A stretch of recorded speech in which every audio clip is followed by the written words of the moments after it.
What's going on, you guys? It's your boy Dom, and today we're going to be doing the Transformers Rise of the Beast trailer breakdown, teaser trailer breakdown. Now we're going to be observing the major shots in the trailer. I'm not going every single shot, like the jungle this, like the landscape. We're going to be focusing on Transformers.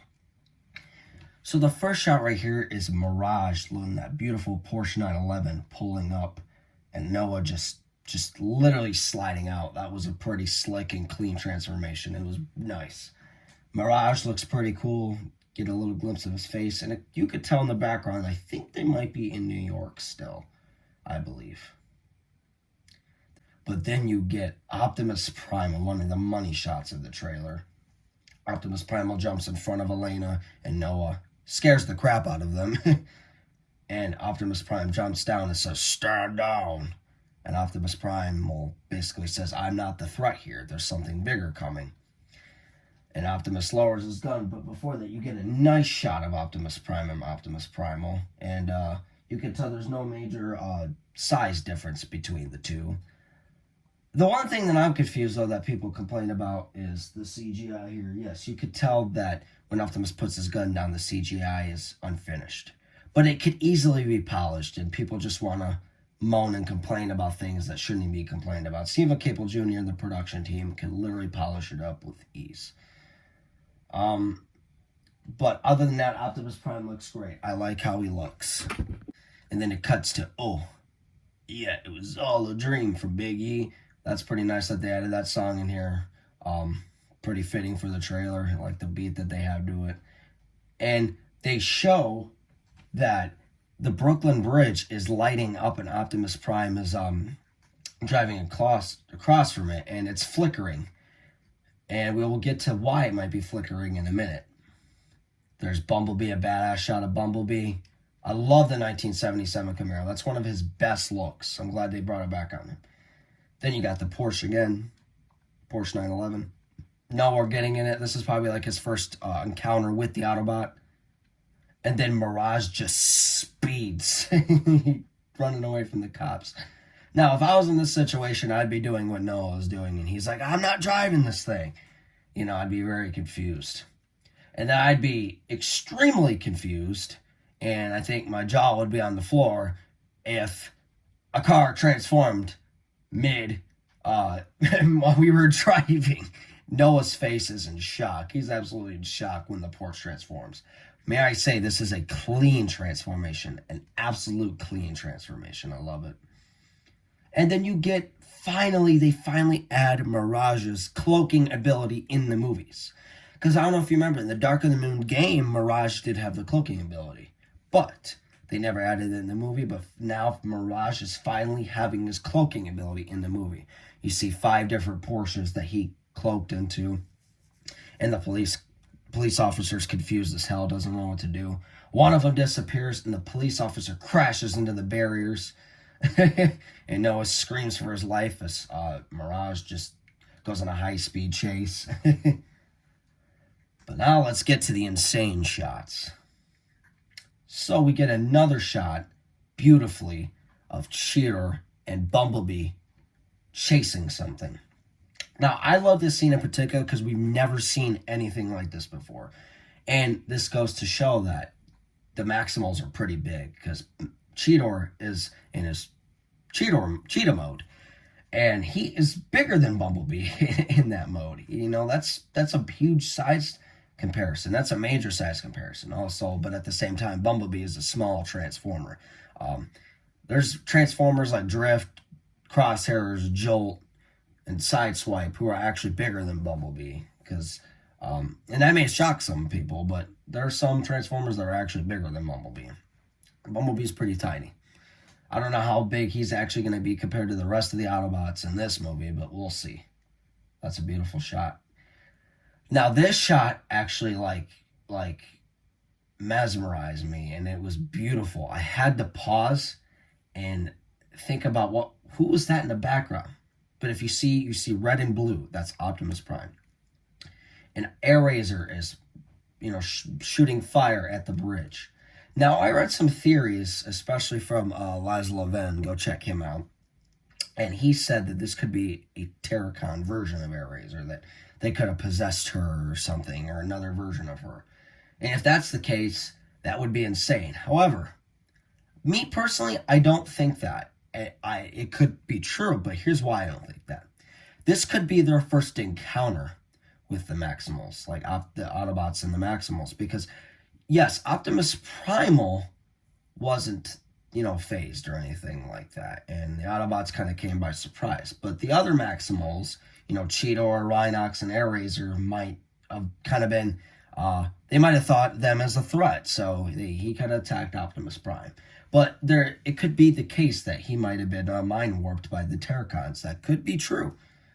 You got that shot, and then we get this next shot, and it goes super fast, so you got to pause it. In the first frame, you can see in the background, if you pause it fast enough, Nightbird is in the background in her Nissan Skyline GTR. And this is going to be an intense chase sequence. You can see Optimus rolling down the hill. It looks like he does what he did in Age of Extinction when he blocked all the KSI people from coming. And it looks like he might fall onto Nightbird. She's being a ninja. She's in the background. But Mirage is in front. But then there's another robot that comes crashing down. And I noticed there's no orange parts on it, so it's not Battletrap. I think it's Scourge. I think that might be Scourge. And then we get this, one of my favorite shots of the trailer. Battletrap shooting a missile at RC and Wheeljack. And RC, with the sliding she does and like how smooth she dodges it, is absolutely incredible.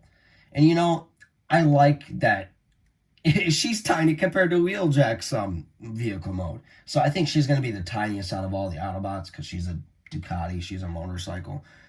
And I like how she looks. They got her visor from G1. I don't mind her being red. She actually looks cool being red. Wheeljack being the VW Kami. I have to see how he looks in order for me to like him. Because Wheeljack's one of my all-time favorites. I love Wheeljack. And that's a pretty badass shot. You have explosion in the background, then RC and Wheeljack speed up and start shooting at Battletrap. And then you get this shot of Optimus Primal saying, of all the threats from your future and past.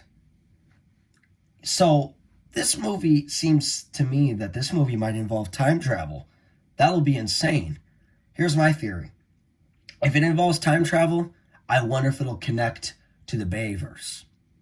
And if it does, I'm going to be jaw-dropped. I'm going to be in shock because that's huge. That's connecting two major universes. Like, it connected the Bayverse and then the new universe. So I feel like that'd be pretty fitting, but I wonder how they would explain it. Now, here's the one scene in the trailer that really dropped my jaw. My jaw was on the floor when I seen this. Scourge literally obliterates Bumblebee, stabbing him. And it's not just a little stab. It's a stab that literally might be a fatal blow. So if they pull the trigger on Bumblebee dying, I'm going to be shocked.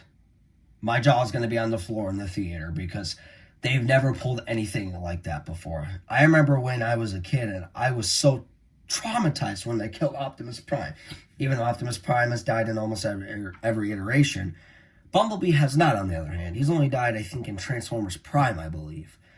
But this is going to be a shock if he actually kills him. But let's take a look at Scourge.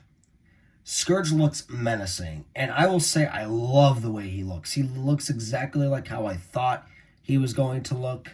The Terracon logo as his head sculpt, that's pretty unique. You can see the truck parts. And then you got his claw that's very dangerous. And then the next shot shows him sending off a shockwave blast. And this is where I think it connects to the flickering lights in Brooklyn. I feel like he might have immense power to a point where he can knock out anything he wants to. But the sad thing is, Bumblebee's lifeless body literally goes lifeless if you pay attention to it. So Bumblebee might well die, and my Aunt Jocelyn and myself will be very, very, very upset if that's the case. But they'll probably bring it back because Optimus Prime and Bumblebee are their moneymakers. And then you get the next shot of all 4 Autobots right here. Still no Bumblebee in this shot, so this kind of makes you wonder where he's at in the duration of the film. We'll get to that, though, when we see the movie, obviously. But we got Mirage in the blue. You know, he looks badass. And then you got RC. And then that's Wheeljack. You could tell that's Wheeljack because you got, like, the greenish, brown Comfy color, the white. I'm very intrigued to see what his face looks like. And we will talk about that in a little bit because I'm also going to do the figure review as well of Nightbird and Wheeljack. And then there's Optimus Prime. I love that the Autobots are walking together. It's a beautiful shot. Then we get the festival. Then we get Rhinox. Rhinox looks amazing. Can't wait to see him. Optimus Prime transforming in badass form like he always does. And then the beautiful shot of Optimus Prime and mountains in the background. Now this CGI you could tell is amazing. They did an amazing job with this particular shot right here because it's finished. It's a finished shot. I love the way he looks. And if you look at his face, it looks just like the head sculpt of how he looked in Bayformers. You know, the flannels on his cheek, his mouth, the way his shield comes down. That's how Optimus Prime looked in Bayformers, and I actually like that they added that. So that makes you wonder if this is actually connected to the Bayformers. And Optimus Prime says, "Let them come." That's a beautiful. And then we get to the moneymaker. We get Battle Trap shooting missiles. We get explosions everywhere. You see Nightbird, I presume, flying in the air. Cheetor doing like a cool flip over rocks. I was like jumping for joy during the shot. I was jumping for joy. I was screaming. I can't even believe that this looks as amazing as it looks. They did a great job with this. Optimus Prime running. You can see Optimus Primal transforming. Rhinox and Cheetor in the background. And they got this big-ass fight. This is going to be an amazing movie, I believe. So yeah, I hope you guys enjoyed my trailer breakdown. And let's talk about the figures now. But let's talk about Wheeljack. What did they do to my boy Wheeljack? Listen, his body actually looks cool. I like how his body looks, you know. I like his form. That doesn't bug me. I wish he was red, white, and green like his G1 colors too. It's his face that bugs me. If you could tell by the way they shaped his face, it kind of looks like crosshairs with glasses. Here's my thing, which I hope they do. I hope the glasses transform into the blue bulbs that blink when he talks. I hope that's what happens to make it his classic G1 look. I'll be kind of disappointed if not, but he doesn't look as bad as the Albert Einstein version of Wheeljack. I will say that. But I honestly hope that they do a little tweaks and stuff like that. Because if you remember in the Sonic movie, they did that with Sonic when Sonic looked like a human. They decided to listen to the fans and change that. So hopefully they do that with Wheeljack.